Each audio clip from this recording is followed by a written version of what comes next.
په مړي پسې هم زما عزیزانو د صدقې ثواب رسی او د ګناهونو د معافي سبب ګرځي. عن ابي هريره رضي الله تعالى عنه قال جاء رجل الى النبي صلى الله عليه وسلم فقال ان ابي مات وترك مالا ولم يوصي فهل يكفر عنه ان تصدقت عنه؟ قال نعم. رواه ابن جرير في تعذيب. حضرت ابو هريرہ رضی اللہ تعالی عنہ نے روایت فرمائی جاء رجل الى النبي صلى الله عليه وسلم یو کس جناب رسول اللہ صلی اللہ علیہ وسلم خدمت کی حاضر شو.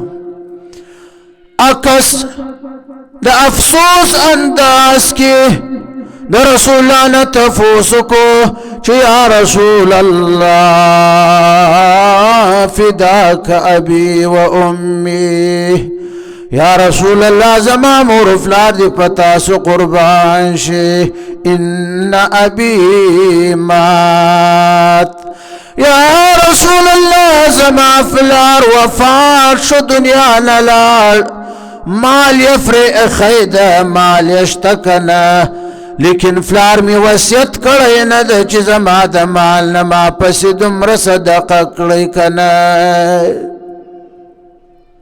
یا رسول الله تفوس دا کړما، یا رسول الله که چرته زه دغه مال نه فلار پسې صدقه وکړم کنه نو دا د فلار د ګناهونو د معافي سبب ګرځي کنه، د فلار ګناهونه به مې خدای معاف کړي کنه، خدای به وبخي کنه.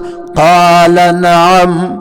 رسول الله ورته ویل او د خدای نه امید شته، خدای به ستا فلار وبخي کنه.